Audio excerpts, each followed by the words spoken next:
Los romanos utilizaron tanto el papiro como el pergamino.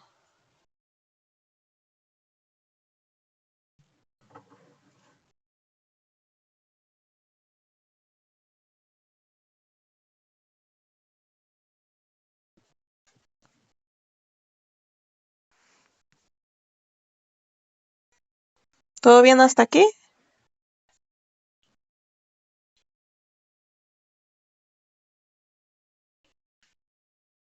Mm,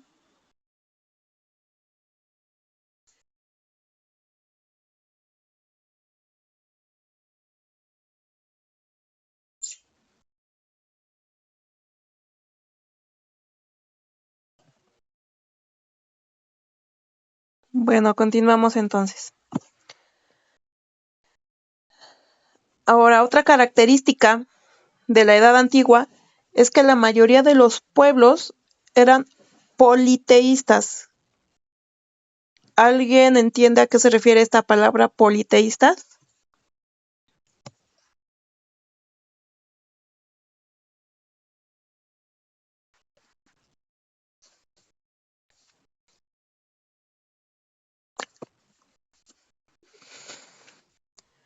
¿No? ¿Nadie?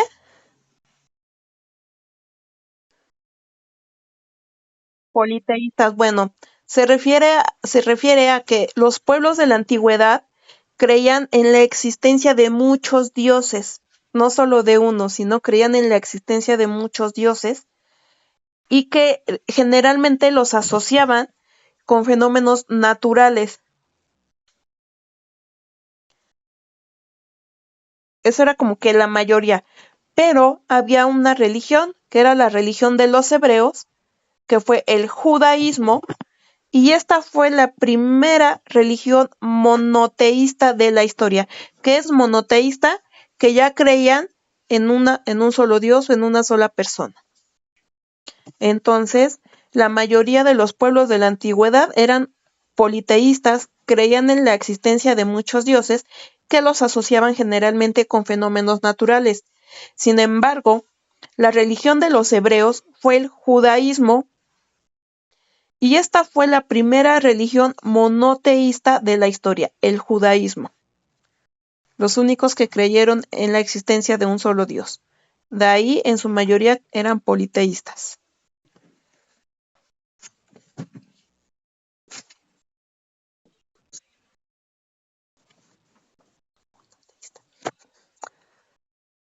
Los persas, por su parte, bueno, posteriormente los persas también fueron monoteístas. Su religión era conocida como zoroastraísmo,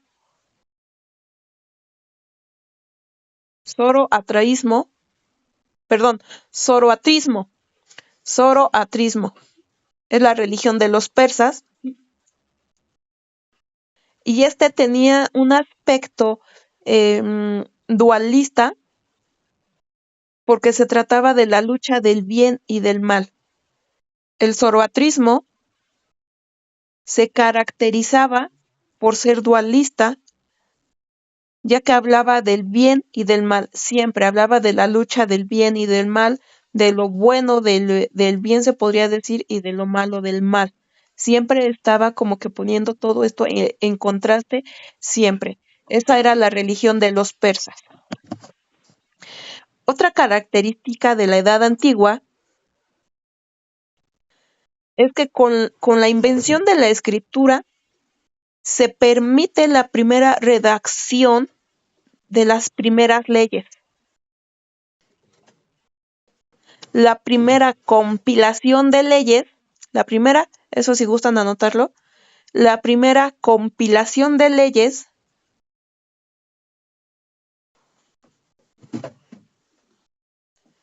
data del año 1750 a.C.,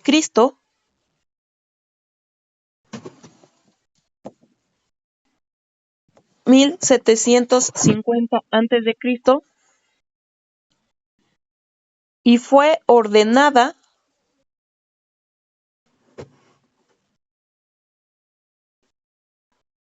por Hammurabi. por Hammurabi, rey de la ciudad de Babilonia.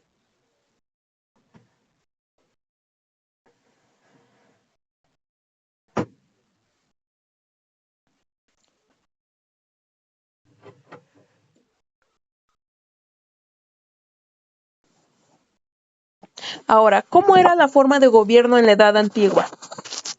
Bueno, en esta época no había una forma de Estado predominante, no había como tal una forma de gobierno predominante.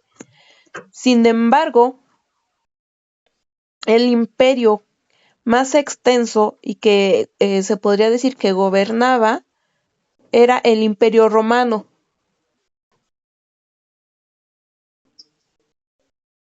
el cual en su época de apogeo de reinado unificó todo el mundo mediterráneo.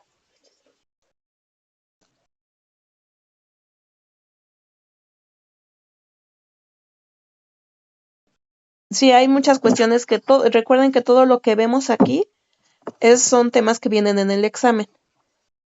Al final, como en español, les voy a dar una guía que son las preguntas, digamos, que pueden venir en el examen con más probabilidad. Entonces, ¿mandé? Sí, ajá. No había una forma de Estado predominante en esta época. Sin embargo, el imperio más extenso fue el Imperio Romano,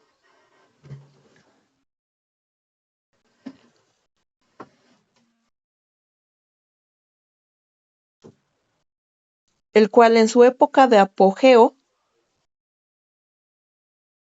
unificó todo el mundo mediterráneo.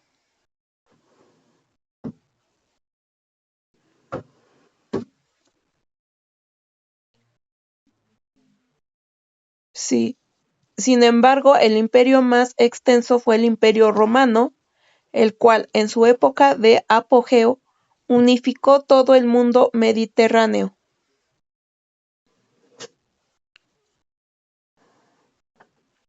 predominando entonces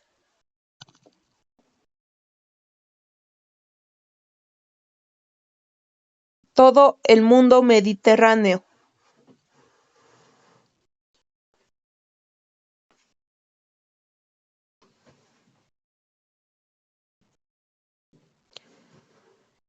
Predominando entonces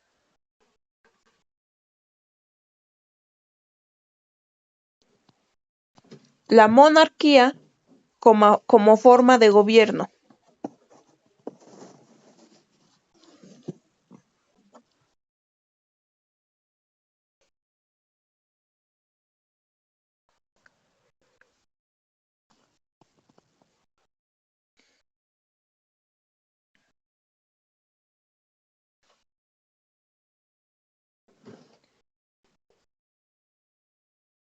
Punto y aparte,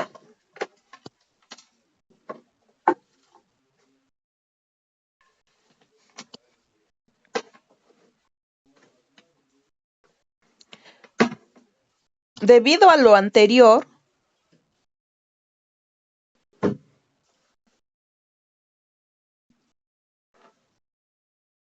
en la Edad Antigua,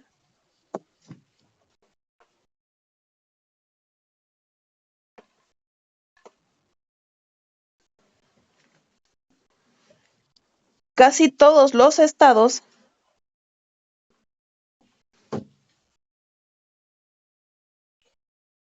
tuvieron monarquía absoluta.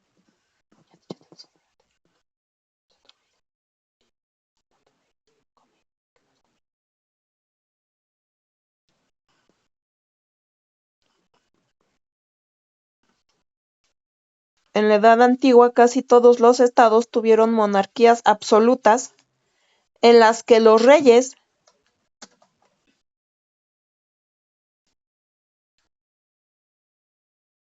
en las que los reyes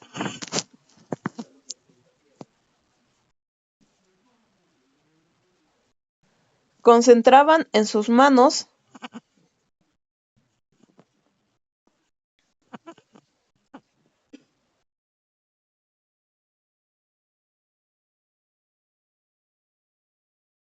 todos los poderes estatales.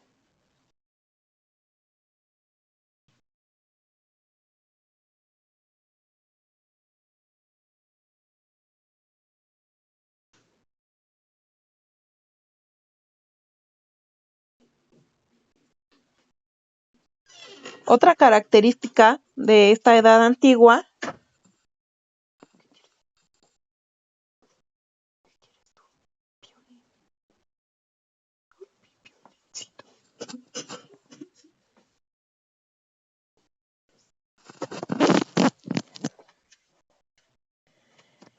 es que preponderaba la guerra como forma de resolución de los conflictos. Es decir, las invasiones, los ataques a pueblos, a campos, eran constantes en el mundo antiguo.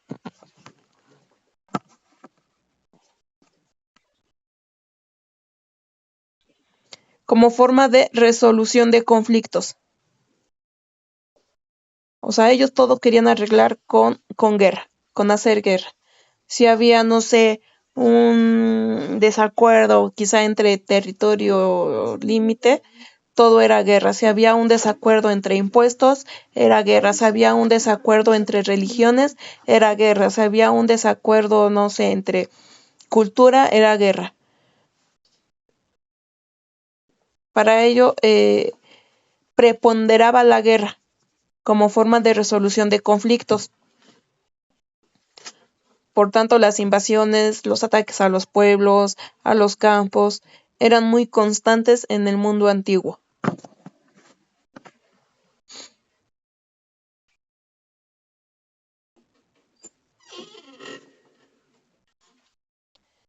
Y debido a todo esto, es que se da el primer tratado de paz en 1250 a.C., conocido como Tratado de Paz de Kadesh. Se los voy a dejar aquí.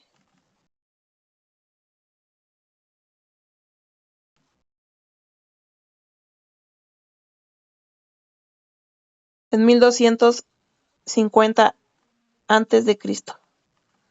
Primer Tratado de Paz de Kadesh.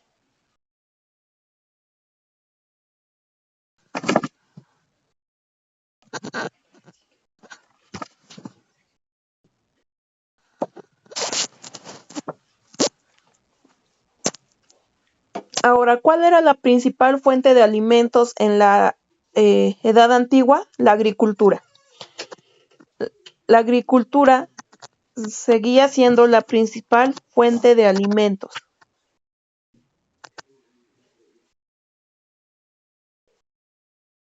Pues durante la antigüedad, la mayor parte de la población vivía en el campo y trabajaba la tierra, siendo sus principales cultivos el trigo, la cebada, las lentejas, garbanzos.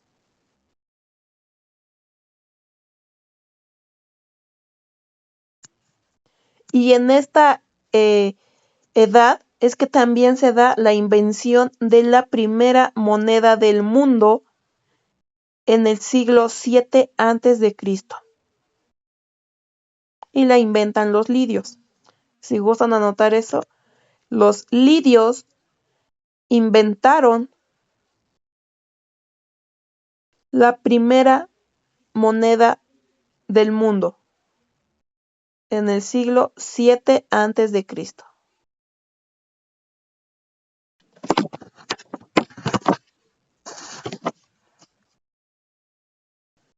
Beto, cierra bien mi puerta. Beto, cierra mi puerta. Beto, cierra mi puerta. Sí, mande.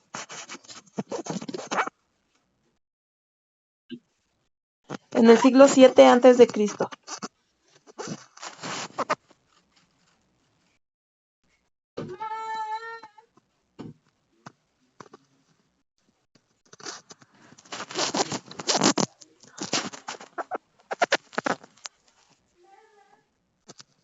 Ahora, socialmente, ¿cómo es que vivía en la Edad Antigua? Bueno, en la Edad Antigua la población se agrupaba en, valga la redundancia, en grupos que tenían distintos derechos y obligaciones. Es como, vamos a imaginar una pirámide con varios escalones.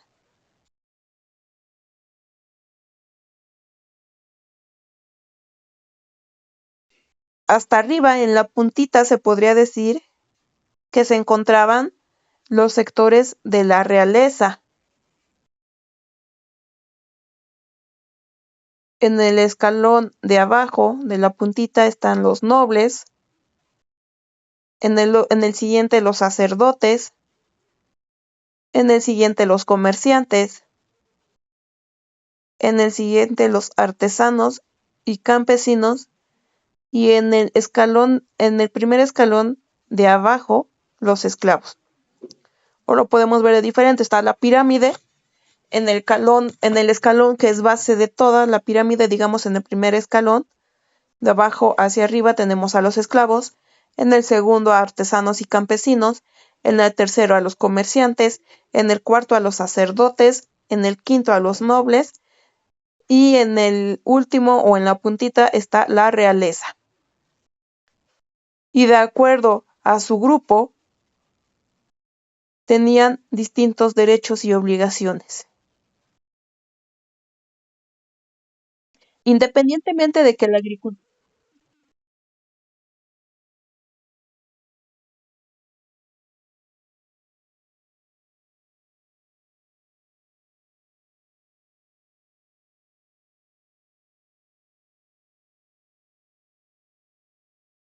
Sí, bueno, es que la pirámide obviamente atiende al nivel, al nivel en el que se encontraban. Obviamente la realeza, digamos que tenía más derechos que obligaciones, y situación contraria con los esclavos. Los esclavos tenían más obligaciones que derechos. De hecho, ahí los esclavos no eran dueños de su voluntad, porque precisamente los compraban. Entonces ahí los dueños eran los amos, ya sean comerciantes, porque los comerciantes también compraban esclavos, ya sean artesanos, sean sacerdotes, los nobles, eh, compraban esclavos y ellos eran dueños de su voluntad. Los esclavos no tenían derecho absolutamente a nada.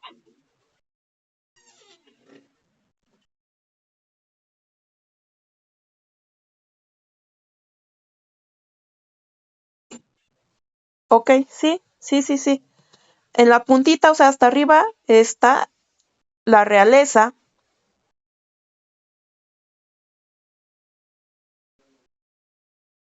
abajo los nobles,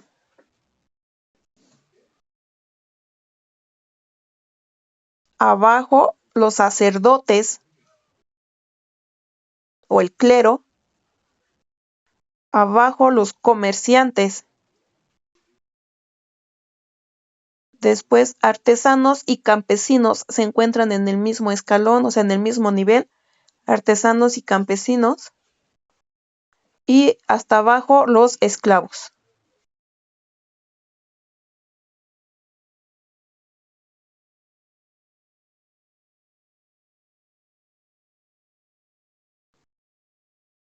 Así es que en la Edad Antigua se encontraba organizada la sociedad. Por otra parte, si bien es cierto que la agricultura era la primera fuente de obtención de alimentos, también es cierto que la esclavitud fue la principal fuente de mano de obra. La esclavitud, principal fuente de mano de obra. Y repito, los esclavos eran personas que no eran libres, que pertenecían a un amo al que tenían que obedecer, ya que ellos no eran dueños de su voluntad.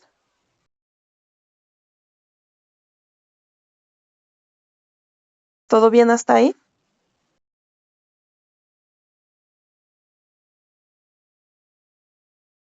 Los esclavos eran personas que no eran libres y pertenecían a un amo al que tenían que obedecer, incondicionalmente, se podría decir, o obligatoriamente, ya que estos no eran dueños de su voluntad, o sea, de la voluntad de ellos mismos.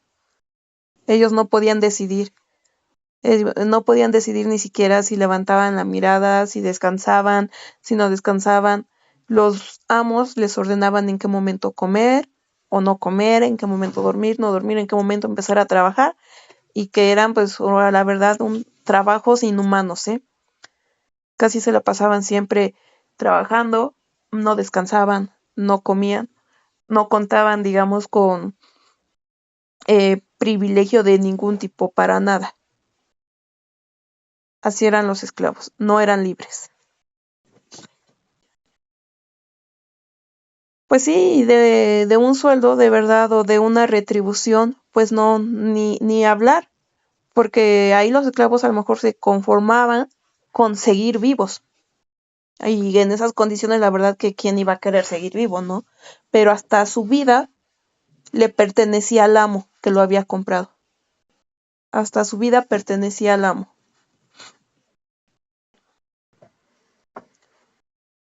Ahora, las principales civilizaciones en esta edad antigua tenemos a las siguientes. Antiguo Egipto.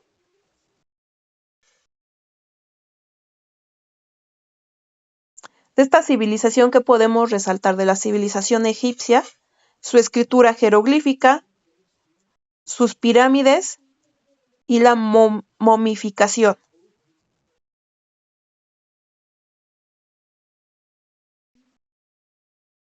Principales civilizaciones, tenemos a la civilización egipcia,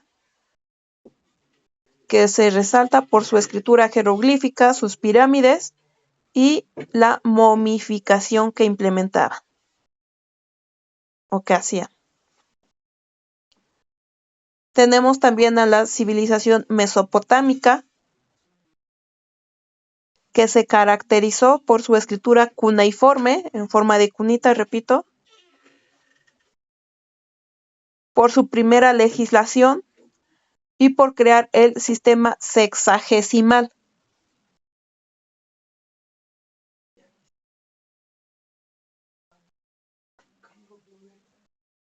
Otra civilización es la antigua Grecia.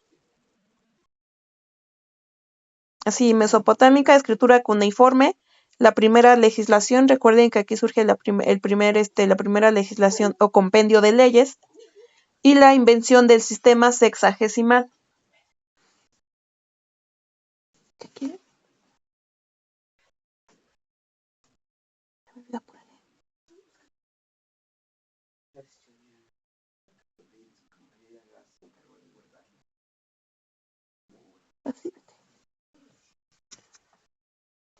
¿Todo bien hasta ahí?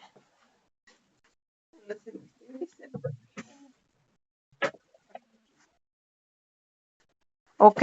Otra civilización es la antigua Grecia, y esta se caracteriza por ser principalmente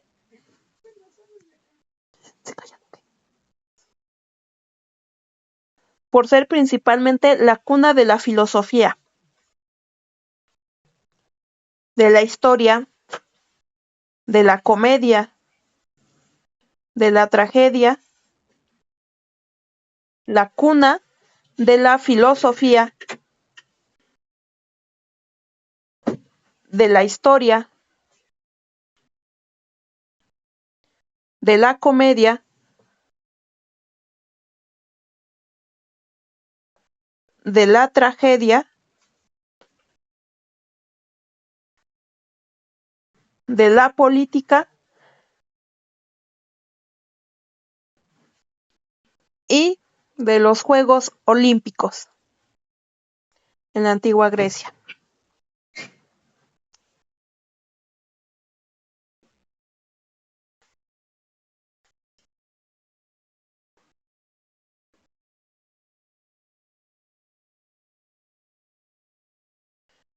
Y la cuarta civilización más importante de la edad antigua, es la romana.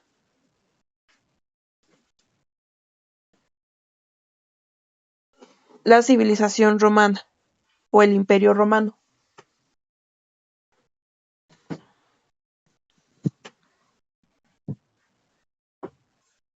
Recordamos que este fue el imperio más extenso y que dominó todas las costas del mar Mediterráneo.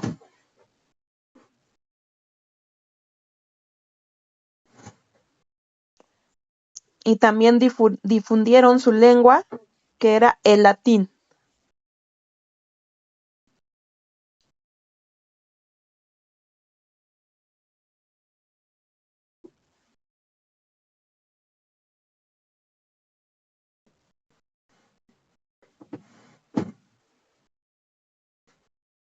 Entonces recordemos, ¿cuál era la principal fuente de solución de conflictos? La guerra. Y una de las guerras más conocidas o de los principales acontecimientos en la Edad Antigua fue la Guerra de Troya. ¿Alguien ha escuchado hablar de la Guerra de Troya?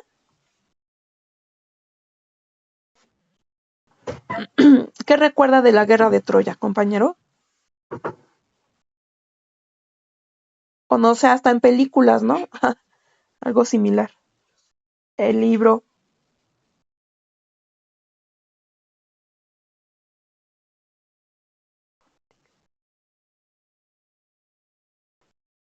Bueno, la Guerra de Troya se da entre 1260 y 1250 a.C.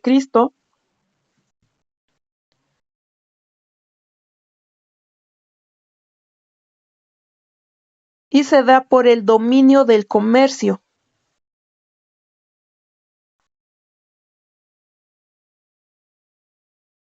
entre los aqueos, así se llama, aqueos, y los troyanos.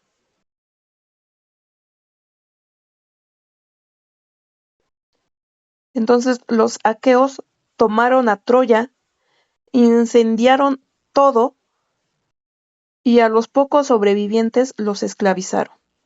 En eso consistió la guerra de Troya. Fue por el dominio o la pelea del comercio, fue entre aqueos y troyanos. Los aqueos toman e incendian a Troya y a los pocos sobrevivientes los esclavizaron.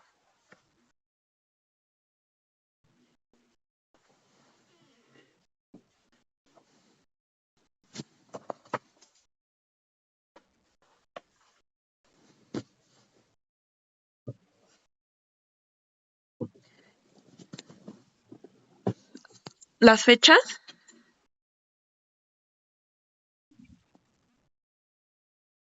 Sí, fue en 1260 al 1250 antes de Cristo.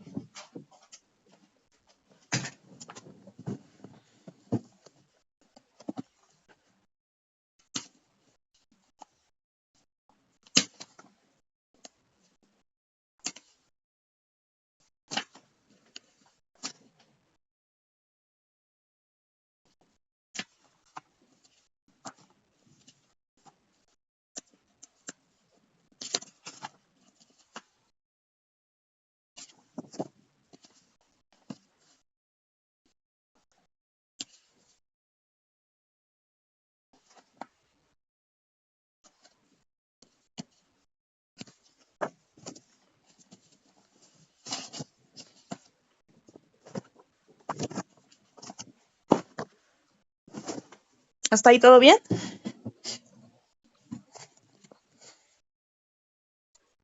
Ok.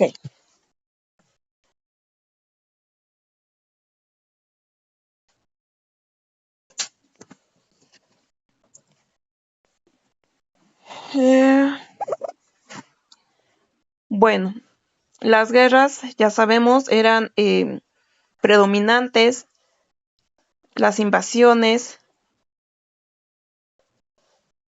y aquí se da la irrupción también del cristianismo. En la Edad Antigua se da la irrupción del cristianismo. ¿A qué se refiere esto? ¿Qué es irrupción? Introducción, nacimiento del cristianismo. Recuerden que abarca hasta el 476, abarca la Edad Antigua, empieza con el inicio o la invención de la escritura en el año 3000 a.C. y va a terminar en el año 476 después de Cristo. Entonces también algo importante es que la edad o la vida de Cristo, la irrupción del cristianismo, se da en la edad antigua, en el año 0 se podría decir. Si finaliza en el 476 después de Cristo, entonces comprende la irrupción del cristianismo. Esta está, digamos, casi a finales de la edad antigua, es que se da la irrupción del cristianismo, el nacimiento, la introducción. O sea, la vida de Cristo surge en los últimos años de la edad antigua, se podría decir. También es algo importante, la irrupción del cristianismo se da, no sé, en la etapa final quizá de la edad antigua.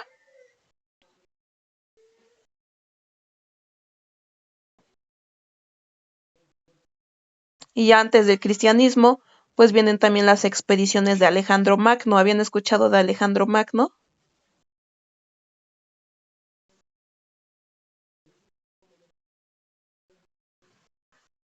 Bueno, esas surgen antes de la irrupción del cristianismo, las expediciones de Alejandro Magno, con las guerras púnicas, las invasiones indoeuropeas. Vienen las expediciones de Alejandro Magno y en orden de aparición, digamos, y después ya viene la irrupción del cristianismo. Ahora, esto era, digamos, bueno, más adelante vamos a hablar mejor de este tema para no enredarlos, porque toda la historia, toda la prehistoria no se ubica nada más en Europa o en egipcio, no, sino qué pasaba de este lado del mundo, ¿no? Del otro lado, por ejemplo, en América, ¿qué sucedía? Es un tema que vamos a comentar en temas posteriores. Ahora, pongan o escriban caída del Imperio Romano.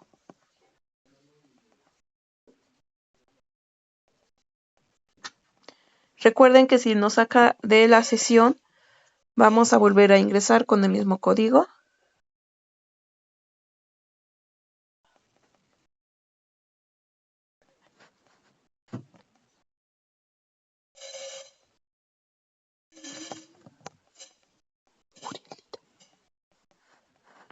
Caída del Imperio Romano. Con la caída del Imperio Romano,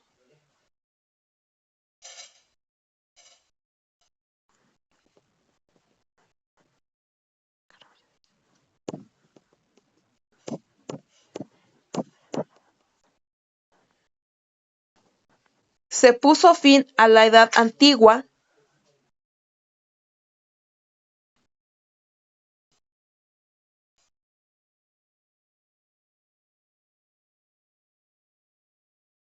con la caída del Imperio Romano se puso fin a la Edad Antigua.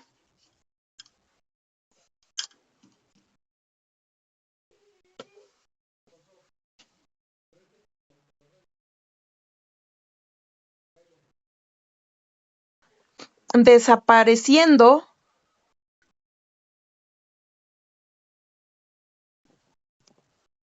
los grandes reinos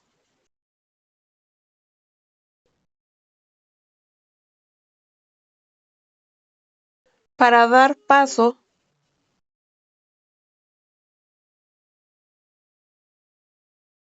a civilizaciones más pequeñas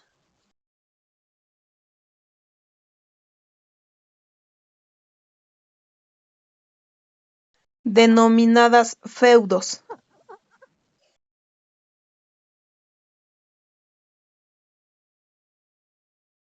Denominadas feudos,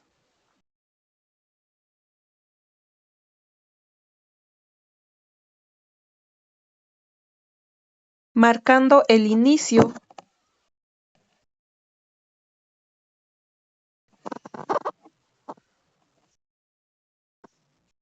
de la Edad Media en la historia de la humanidad.